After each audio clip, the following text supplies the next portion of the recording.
Media के सभी बंधुओं का बहुत कम समय में इस बरसात के मौसम में आने के लिए तहे दिल से आभार। मित्रों, आज हम आपको वो दिखाने जा रहे हैं जो इस राज्य की, इस सरकार की वर्तमान असलियत को दिखाएगा। The lies of Hemant Soren exposed. Hemant Soren और झारखंड मुक्ति मोर्चा के झूठ एक्सपोज्ड होंगे और वो हम आपको दस्तावेजों के साथ करेंगे। देखिए, आपको याद होगा कि जिस समय पूर्व मुख्यमंत्री हेमंत सोरेन मिस्टर इंडिया की तरह 40 घंटे गायब हो गए थे, उनके घर में ईडी का रेड पड़ा था और उस समय जो बातें हुई थी, 40 घंटे के बाद वो झारखंड में प्रकट हुए, रांची में प्रकट हुए और 40 घंटे तक इस राज्य का कोई मालिक नहीं था।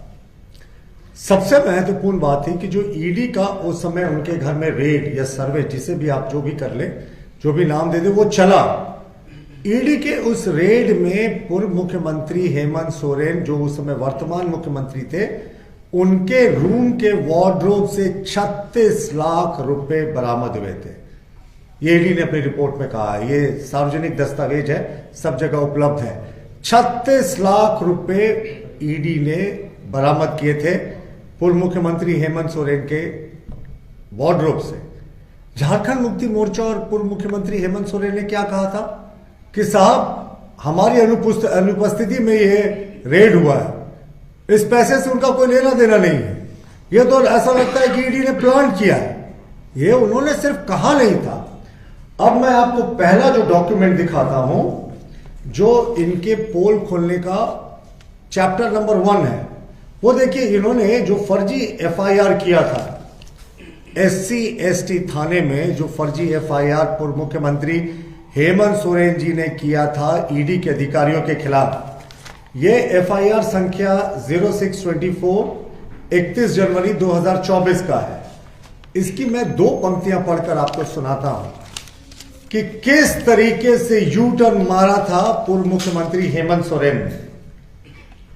इन्होंने जो एफआईआर किया था SC/ST थाने में, उसमें लिखा है, मैं पहले वर्बटिम कोट अनकोट आपको पढ़ के सुना देता हूं। I have come to know from media reports that the above mentioned person, जो ईडी के अधिकारी थे, have leaked selective misinformation, यानी उन्होंने गलत जानकारी लीक की है। That a blue BMW car was seized from the premises and huge sums of illegal money belonging to me was found at said premises. यानी उन्होंने अपने एफआईआर में कहा कि जो इन्हें मीडिया से ज्ञात हुआ है कि इनके जो कैंपस में, इनके जो घर से 36 लाख रुपए या जो बड़ी राशि बरामद हुई है, BMW कार का जिक्र था। BMW कार के बारे में तो दुनिया जानती है, हम आज उसकी चर्चा नहीं करेंगे। वो जो अवैध पैसा था, इन्होंने कहा कि हमारे जो घर से बरामद हुआ था, I do not own any illegal cash recovered from my house. इनका साफ इस एफआईआर में कहना था कि जो 36 लाख रुपए बरामद हुए हैं, मैंने तो वो अंडरलाइन भी कर दिया, ये जो 36 लाख रुपए बरामद हुए हैं मेरे घर से, ये मेरे नहीं है, ये अवैध जो पैसा बरामद हुआ उससे मेरा कोई लेना देना नहीं। पूर्व मुख्यमंत्री हेमंत सोरेन का हस्ताक्षर भी आप यहां देख सकते हैं, जो उन्होंने SC/ST थाने में एफआईआर किया था। वो एफआईआर कितना सच था वो तो खैर कोर्ट डिसाइड करेगी, लेकिन एफआईआर में जो इन्होंने कहा और जो इन्होंने हाई कोर्ट में कहा, बिल्कुल साहब यू टर्न, जैसे गाड़ी यू टर्न मारती है ना, ऐसे जा रही फिर यू घूम गई, हेमंत जी बिल्कुल ऐसे ही यू घूम गए। अब मैं आपको हाई कोर्ट का वो दस्तावेज दिखाता हूं। ये WPCR नंबर 68 ऑफ 2024, ये केस में जो हेमंत सोरेन जी ने आवेदन दिया था उच्च न्यायालय में, बिल्कुल यू टर्न है इनका। बिल्कुल जो कथनी है ये बिल्कुल बदल गया। आपको याद होगा SC/ST मामले में उन्होंने क्या कहा था। SC/ST थाने में जो आवेदन दिया था, कहा था कि इस अवैध साहब पैसे से साहब हमारा कोई लेना देना नहीं है। उन्होंने तो यह तक कहा था कि ये जो ईडी के अधिकारी है, उन्होंने एक आदिवासी को बदनाम करने के लिए नियत से इस तरीके की खबरें फैलाई हैं। और देखिए, हमारे जहांपना का जो बयान था, वो पैराग्राफ नंबर 108, जो उसी हाईकोर्ट में दायर पिटीशन, उसमें इन्होंने क्या कहा कि मेरे पेरेंट्स जो हैं वो उनकी उम्र हो गई है, बुजुर्ग हैं और वो बीमार रहते हैं और दिल्ली में उनका ट्रीटमेंट हो रहा है, इसलिए मैं दिल्ली में कैश रखता हूं अपने घर में, सेट प्रीमाइसेस अपने घर में, ताकि कोई मेडिकल इमरजेंसी आ सके तो मैं उससे निपट सकूं। यानी साहब का जो यू टर्न था वो 5-7 दिन के अंदर ही यू टर्न मार दिया।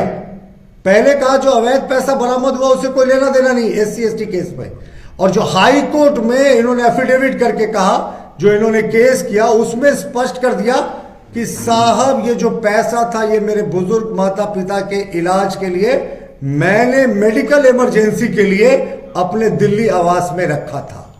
यानी इतना अपने रंग बदलते देखा है किसी को।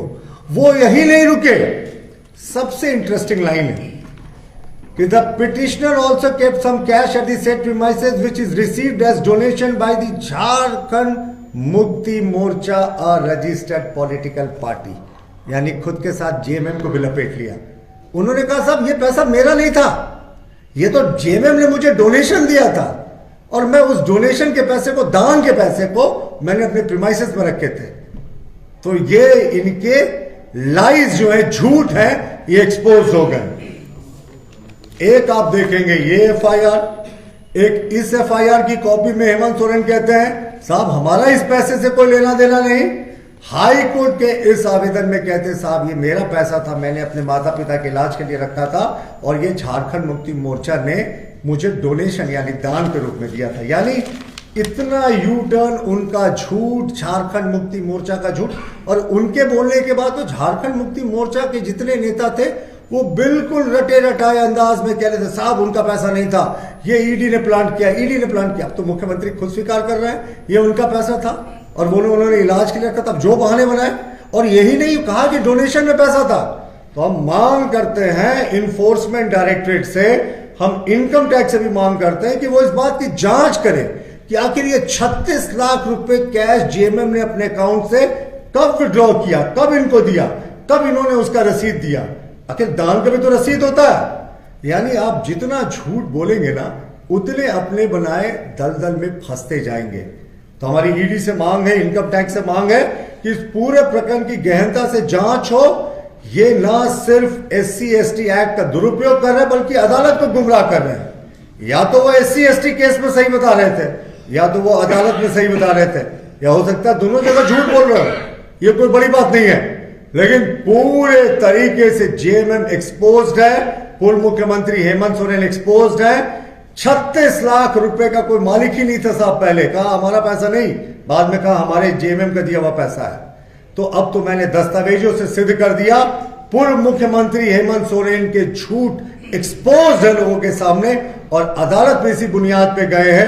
SC ST का केस भी इसी बुनियाद पे किया है। तो ये फर्जी वाला नहीं तो क्या है। इस पूरे मामले में EDI और इनकम टैक्स को जांच करनी चाहिए, खास करके उस ट्रांजैक्शन के बारे में जो 36 लाख रुपए इनको कब कैश निकाल के दिया गया।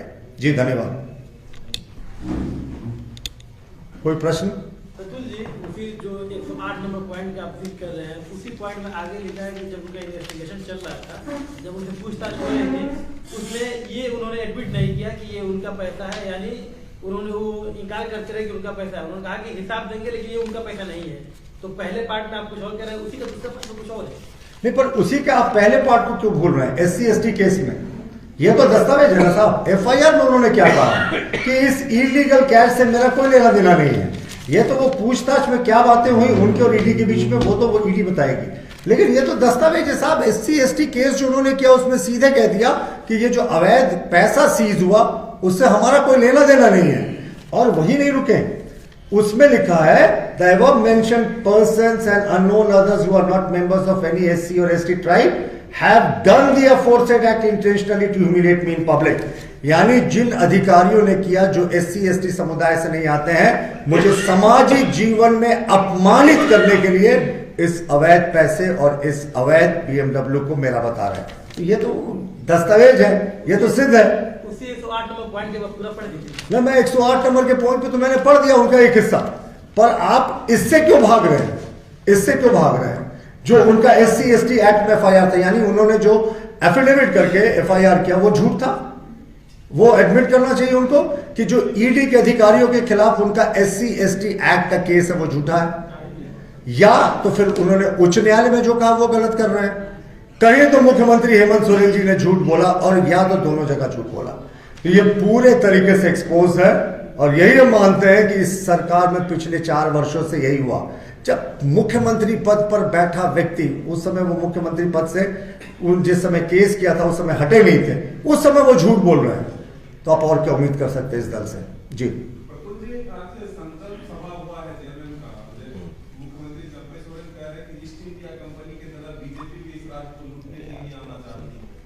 मुझे लगता है आज का सबसे महत्वपूर्ण विषय यही था दस्तावेजों के साथ। इस पर हम किसी दिन और चर्चा कर लेंगे। वैसे संकल्प सभा में मैं भी क्रॉस कर रहा था इत्तेफाक से उस समय, तो मुझे भी देख कर लगा कि जितनी महंगी गाड़ियों का आपको देखने का एक जगह अगर शौक होता तो शायद वो सारी महंगी गाड़ियां वहां लगी हुई थी। और ये झारखंड मुक्ति मोर्चा जल, जंगल और जमीन की वकालत करती। जी धन्यवाद।